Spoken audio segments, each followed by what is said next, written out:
Hi, it's Stephanie from the Wreath Design Studio, and I am going to take you along with me as I create a custom design. I'll be using a 24-inch wreath base. I'm also using three different types of mesh, actually three different rolls, two different types. So one is the red deco mesh that has the black border trim.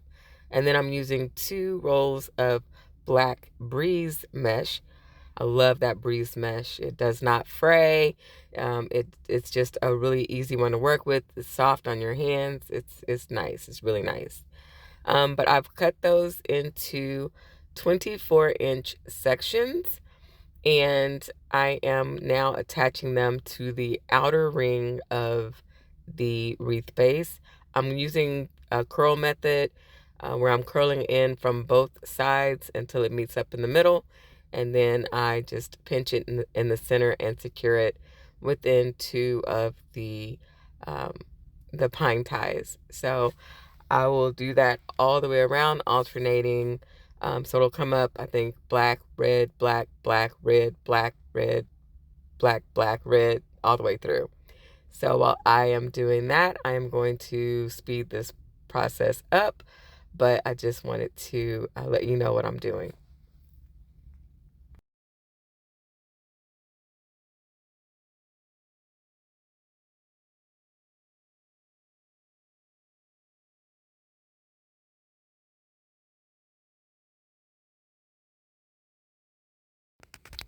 All right, so now that I've done that portion, that's like the least fun part. Takes about 20 minutes, a little under, to get that done for me. Now I am going to attach my bow. You'll see that I'm using a 6-inch weaving needle that I always use whenever I'm attaching anything through a lot of mesh or even through an evergreen. So this allows me to get that fitted through really easy, or normally really easy. Today for this design, for some reason I got stuck in between also a piece of mesh on top of the fact that I was on top going through the evergreen, so I had to pull it down to get that pulled through. But I'm attaching my bow, and you'll see me do that, get it fluffed up. I did create this bow using 5 different types of ribbon. So there's a 4-inch black and red design on the bottom. I did 6 loops of that. The loops were each 7 inches. And then the tails were also 7 inches. The next color is a red, a solid red, I think. I'm looking at this going, wait, what did I do? Yeah, I think it was a solid red on top of that. And I did a black and red harlequin on top of that.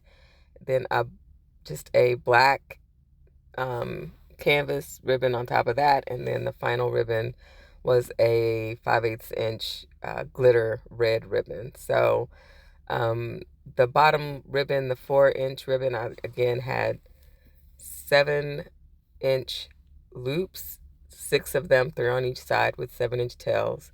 And then the next section, I also did, for the red, I did 6 loops, but they were about 6 inches with 7-inch tails. Everything had 7-inch tails except the 5/8 ribbon. And then the harlequin, that one I did 4 loops, so 2 on each side, and they were about 5 inches. The black, the solid black, I only did 1 loop on each side, and it was about 4 inches. And then in the center, I have that glitter 7/8 inch or 5/8 inch ribbon that I tend to kind of curl up at the ends. So I don't know if you'll be able to see me do that here in a little bit, but I'm basically fluffing my bow, making sure everything is peeking out where it needs to so that you can see the entire thing. And once I get that done, I will go down to those 5/8 inch ribbons, and I'll just roll them up from the ends up to the top, and then I will pull from the center out to make that twirl. So you can see that I'm working on that now. And we'll get that done here shortly. So hang on, I'm like right in front of the camera. I'm sorry. I'm going to go ahead and speed up through this process, but I'm just fluffing the bow and doing the ribbons as I told you I was doing before. So speed through this. And now I am going to start putting in attachments. So I have 4 gems that I'm going to put in here, 2 smaller ones and 2 larger ones. So I've got a black and red of each size to go in here. So basically I'm just going to secure these with glue. Because I have so much mesh in here, it's going to be easy for this to slide in and adhere to the glue. The mesh is to adhere to the glue. The big thing is you still want to kind of let the glue cool off a little bit so it's not super duper hot. Let it cool off a little bit so it can start to get a little tacky before you insert it and hold it in place for a little bit to make sure it's secured. So even before I do that, I think I was just cutting off the tags and everything to make sure I had them all prepared. I'm doing like a little placement, making sure everything is, trying to think of where I want them to go, and then I will get them in. So you'll see I'm fitting one and just kind of get an idea where I want it to go before I put the glue on it. And once I've figured that out, I'm going to go ahead and put all 4 of those in and go for it. So just a nice eye-catching design or accessory to make it kind of pop a little bit more, and it just gives you some more dimension to your design. So I'll get all 4 of those in,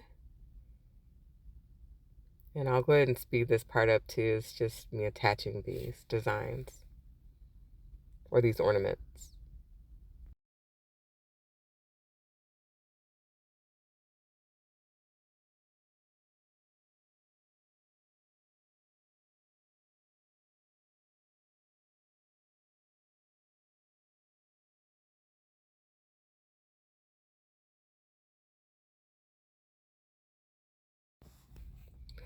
Okay, for this next part, I have some honey locust glitter leaves that I am going to put in. There are some red ones that I'm using, and I just cut these off the stem, and I'm just going to put these all the way around. I will alternate between those, and I have some black glitter leaves. Can't remember what they're called. I think I can't remember what they're called. They're not honey locusts, but they are black glitter leaves that I will, do every other one is going to be black and red all the way around the design. And at the top, I will actually have both of them together. I try to make sure that I have some symmetry going on. So while I've got a red at the top on the other side, on the left side, I'm putting one on the right side, and then I'll start going down the side. So I'll speed this up as well, just because all I'm doing literally is gluing in the leaves. So you can see those black ones there that are a little different than the red. Again, just different textures, different dimensions, just a little kind of a different look. So I'll fast forward through this part as well.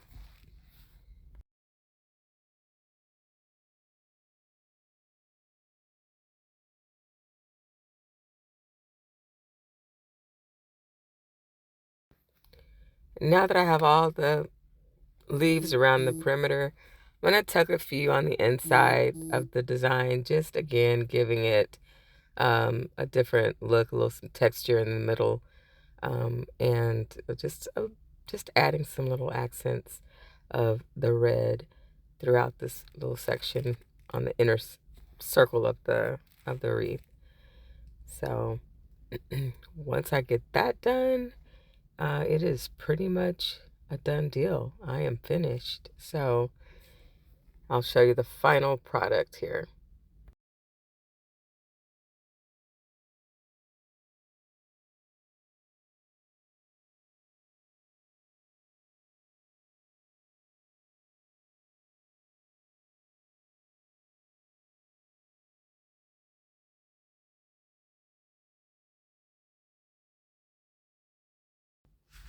All right, so here's the finished product. I am pleased and I'm hoping that my client will be as well. Again, this is going to be an everyday design, so nothing that's like making it seasonal here, but I think it turned out really well. Let me know what you think and follow me for more.